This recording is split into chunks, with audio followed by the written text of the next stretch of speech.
Good evening, everyone, and welcome back to another 7 o'clock bedtime stories. As always, I have some hellos to say today. Hello, Marley, and hello, April. Hello, Holly, and hello, Sophia. Hello, Ethan, and hello, Jacob. Hello, Vanessa, and hello, Jensen too. Hello, AJ, and hello, Alia. Hello, Harvey, and hello, Joshua. Hello, Noah, and hello, James. Hello, William, and hello, everyone. So, last night you were voting on Twitter for the story you would like today. And the winning story was a story that we borrowed from Sunny and Malachi. And it's this story, a great one, called The Biggest Bed in the World. It looks brilliant and it is a cozy one. So get snuggly, maybe you're in your bed too. And we can read this one together. I'm just bringing you a bit closer so you'll see the pictures a bit better. When Ben was a baby, he liked to sleep in his mum and dad's bed. And at first, this was fine. I wonder if any of you have slept in your mum and dad's bed before. Or maybe sometimes you might sneak in there in the morning.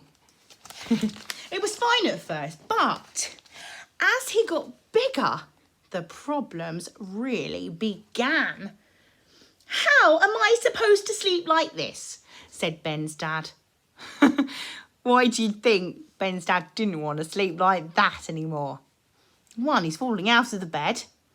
And two, he's got cheesy feet in his mouth. Ben's dad tried to sleep in Ben's bed. But that was even worse. Oh dear, poor daddy. So Ben's dad went to the furniture shop and he bought a bigger bed. Good thinking, Dad. Here's a space for Dad, a space for Mum, and a space for Ben too.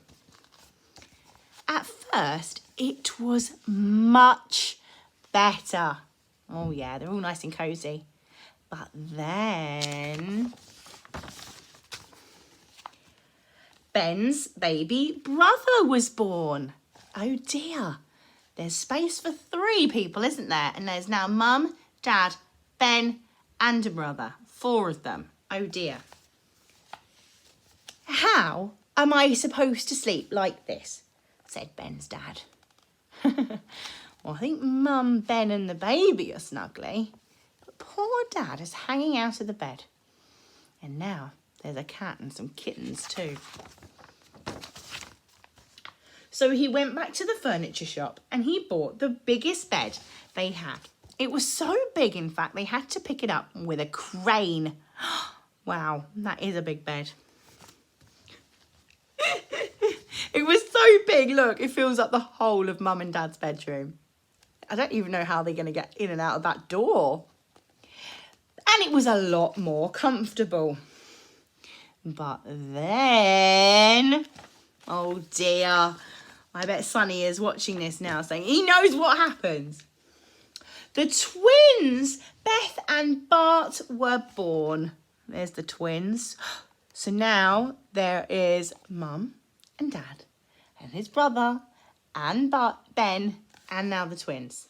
6 of them. How on earth are they going to fit in a bed? Oh no, groaned Ben's dad. And then he had an idea. They're all squished in there. He went and bought lots of wood and he took it upstairs. And he fetched his tool bag and he hammered and he crashed and he banged and he built. Oh, I wonder what he's doing now. What do you think he might be building? The biggest bed in the world. Oh, wow, look at that. It's got 1, 2, 3, 4 mattresses on it.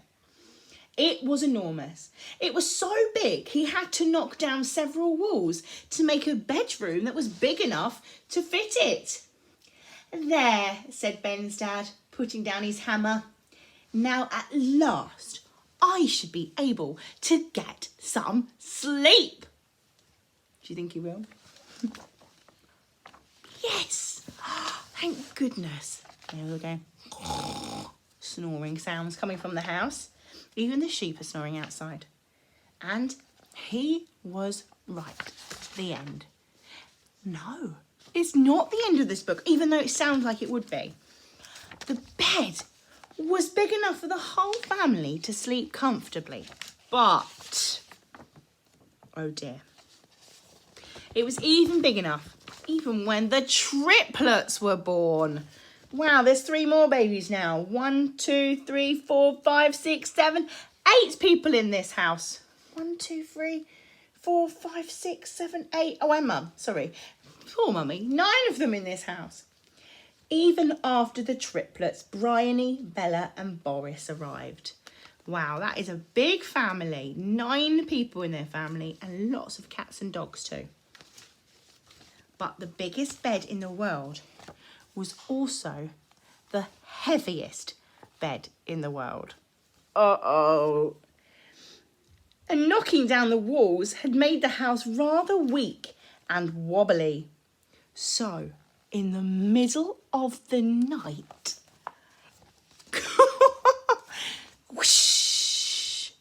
Oh no, the bed's fallen out of the house and all the sheep are running away. Uh-oh. Down, down, down went the bed. Faster and faster until splash. Oh, said Ben's dad. How am I supposed to sleep like this? Well, they're in the sea now. And the most amazing thing is that most of them haven't even woken up and noticed. I think I would definitely notice if I landed in the sea and when I was in my bed. So after that, Mum and Dad went back to sleeping in their ordinary bed. And Ben's dad banned Ben and Billy and Beth and Bart and Bryony and Bella and Boris from creeping into it. But look what they've got. They got some bunk beds, just like Logan and Harley do. Now I'm sure to get a good night's sleep, he said. He's feeling very smug with himself, I think, because he's looking forward to his nice, snuggly bedtime. But do you think Dad did get a snuggly bedtime? No, he didn't. The ordinary bed was very nice and it was very comfortable. But somehow it felt a little bit empty. Why do you think that might be? What's missing? Ben's dad lay awake, tossing and turning for hours. Like that. How am I supposed to sleep like this? He moaned. I will never, ever get to sleep. But in the end, he did. They've all come to get in his bed now. And it's the most snuggly bed in the world. Even the cats are in bed with him too. And even the tiny little kittens and little puppies. Oh, I think that looks like a very cosy bed. What do you think? So thank you, Sunny and Malachi, for lending us that one, because that was a really good one, getting us ready for bedtime. Right, tomorrow night, James and William have said, Mrs. Wood, do you have any books about dinosaurs? And guess what? I don't think I've got any books about dinosaurs left. So if you have a book and you think Mrs. Wood would really like to read this one on her bedtime stories, then if you pop it into school with your name on it and say, I'd really like Mrs. Wood to read this one, then maybe I could read a dinosaur book that you have at home that you really would like to share with everybody else. So you can do that because I am in school tomorrow. So you can drop that in for me. Now, there are 2 choices for tomorrow. We've got this book from Ethan and Jacob that says, Why Monkeys Swing in Trees. Which looks like a really great one. So thank you to them for letting us borrow that. Or you could have this one from Isabel and Emily, and it's called Freddie and the Fairy, which is a Julia Donaldson one, which we haven't read yet. So they're your two choices. I'll pop them onto Twitter and you can get voting. And guess what? I will see you again